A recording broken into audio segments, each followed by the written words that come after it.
Zee 24 तास एक पाऊल पुढे। मुंबईत आजही अनेक ठिकाणी पारंपरिक पद्धतीने होळीचा सण साजरा केला जातो आणि त्यामधलाच एक कोळी बांधवांची होळी। कोळी बांधवांमध्ये होळीचं विशेष म्हणजे सुपारीचं झाड आणलं जातं, या झाडाला आंघोळ घातली जाते, या झाडाला एका नवरीप्रमाणे सजवण्यात येतं, या झाडाला हळद लावण्यात येते।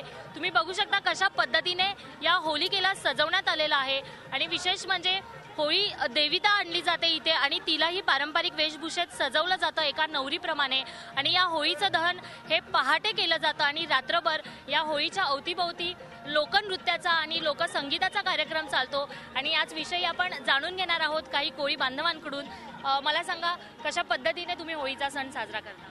आम्हाला ह्या वर्षाची खूप आम्ही आतुरतेने वाट बघत असतो की हा सण कधी येणार, लहानपणापासून म्हाताऱ्यांपर्यंत।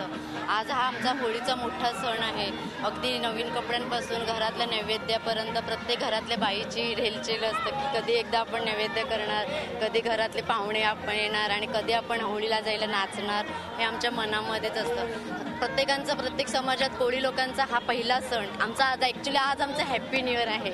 आपण बघतोय की कशा पद्धतीने मुंबईकरांमध्ये किंवा कोळी बांधवांमध्ये होळीचा जो सण आहे त्याचा उत्साह आहे आणि याच निमित्ताने मुंबई सुमारे 300 वर्षापासून सुरू असलेली अमरावतीची हेट्याची होळी ही महाराष्ट्रातली एक वेगळी होळी म्हणून ओळखली जाते। पाहूयात त्या संदर्भातला हा वृत्तांत।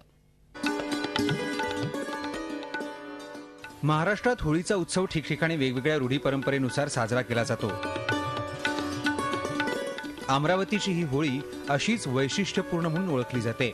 या होळीला सुमारे 300 वर्षांची परंपरा आहे। अमरावतीची कुलस्वामिनी श्री अंबादेवी आणि एकविरा देवीच्या मंदिरांसमोर ही होळी पेटवली जाते। आपल्यावर कोणतेही संकट येऊ नये यासाठी श्रद्धाळू देवीला साकडं घालतात।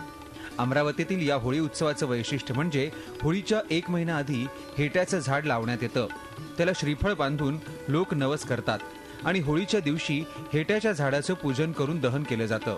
ज्यावेळेला ही पद्धत इथे सुरू झाली, हा होलिका दंड आहे आणि या होलिका दंडाला सगळेजण आपल्याला जी इच्छा असते त्या इच्छेचं नारळ त्याला बांधतात आणि शेवटी ती होळी पेटवल्या जाते त्या ठिकाणी। आणि जी सार्वजनिक होळीची जी कल्पना होती, संकल्पना, ही संकल्पना मंदिरातर्फे या ठिकाणी राबविण्यात येते। अंबादेवीच्या मंदिरासमोर हेट्याचं झाड लावण्यापूर्वी त्या जागेची पूजा करण्यात येते। त्यानंतर होळीच्या दिवशी संध्याकाळच्या सुमारास पुरणपोळीचा नैवेद्य दाखवला जातो। पारंपरिक पद्धतीनं साजरा करण्यात येणाऱ्या अमरावतीचा होलिकोत्सव भाविकांमध्ये प्रसिद्ध आहे।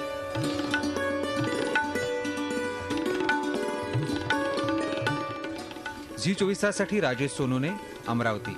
झी 24 तास एक पाऊल पुढे।